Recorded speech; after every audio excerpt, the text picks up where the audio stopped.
What kind of friend are you? What does it mean to be a good friend, a best friend, even? The gospel we just heard challenges us to consider these questions about friendship. In Greek, the word philia is used to describe love between friends, and in this story we see a pretty great example of philia. These two guys literally tore the roof off to get their friend help. I can imagine the woman whose roof was just destroyed saying to Jesus after he healed the paralyzed man, "That was amazing. Now what can you do about the roof?" Well, the story doesn't mention the homeowner, but it does say some pretty interesting things. These two men, doesn't mention their names, they know their friend has a problem. He isn't whole. He's paralyzed, they say, on a stretcher. And they know where he can get help. They know there's someone in this house who can make him whole. But they can't get him in there. So, and I never get tired of repeating this, they tear the roof off. They look at the situation, evaluate it, and do what has to be done. They know this is the most important thing. This is the priority. Our friend needs to be whole, and we know a guy. We are not going to sit around and wait for a miracle to come. Now, it's worth noting that when Jesus heals people, he doesn't do what we might expect others to do. He doesn't post it on Instagram like we might do if we did something amazing. He doesn't run over to his friends for a jumping chest bump or a high five. And I know none of that stuff was around when Jesus was doing his thing, but I know human nature was then what it is now. We want to be recognized for the good work that we do. But Jesus actually points away from himself. Usually, he says to the person being healed, "Your faith has saved you." But here, the gospel writer says, he saw their faith, the friends. Thought you were smiling at me. He saw the faith of the friends, and then he turned to the paralyzed man and said, "Your sins are forgiven." The faith that brought wholeness was the faith of a friend. This is true. You are whole. We are whole because of our friends. St. Irenaeus, 2nd century Greek bishop, famously said, "The glory of God is the human person fully alive." And we can mistakenly take this to mean that we'll experience God's glory when our lives are perfect. In this story, we learn that what makes us fully alive is the presence of a friend, bringing us close to the source of life. Even when things are still messy, we might still be on a stretcher, and there might be broken roof tiles around us, we can be whole. Jesus did heal that man's body, but before he did that, he made him whole. I don't know if any of you have a best friend. Some of us don't really use that language. I normally don't. But I would say my wife is definitely the best friend I have. Today is actually our anniversary. We were married September 8th, 2001, 21 years ago. She looks out for me. Yeah. Thank you.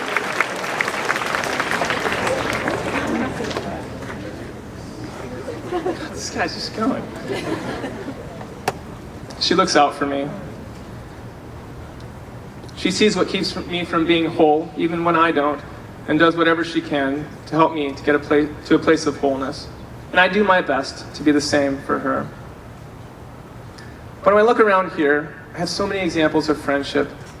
People looking out for me, noticing when I'm in need of something, showing up. It might be simple things, a kind word, a shared story. Sometimes it's more. Supporting me when I have a lot to carry. Walking with me through a time of loss. Celebrating with me when something cool happens. Showing up for my family. Kate Slevin was one of my friends. And for those of us who knew Kate, we can agree that this place doesn't quite feel whole without her.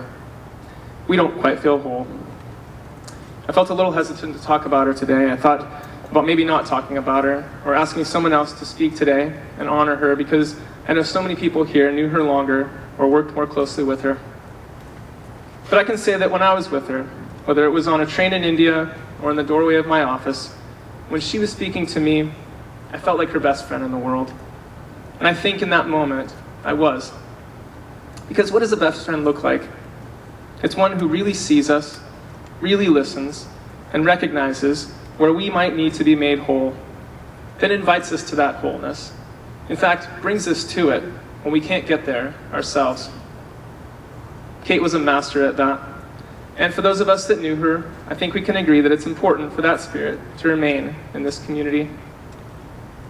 One way to keep the spirit of someone alive in a community is through story. We will not run out of Kate Slevin stories anytime soon.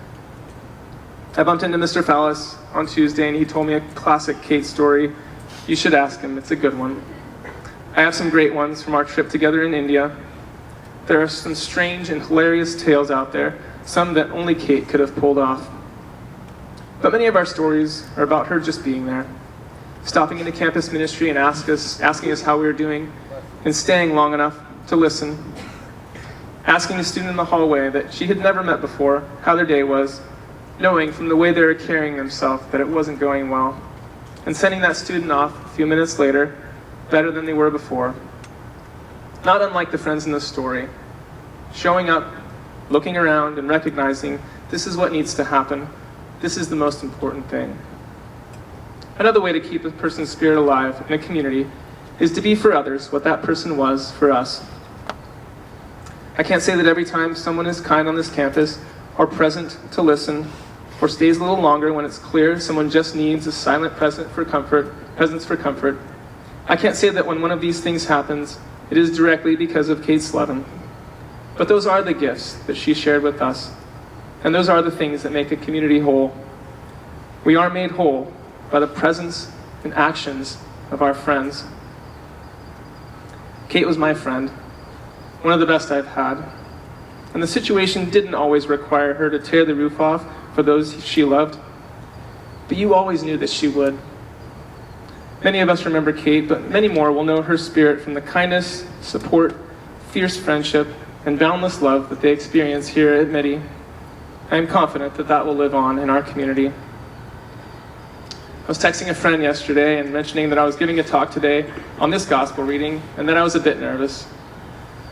I didn't tell him that I would be talking about my friend Kate, who was Irish.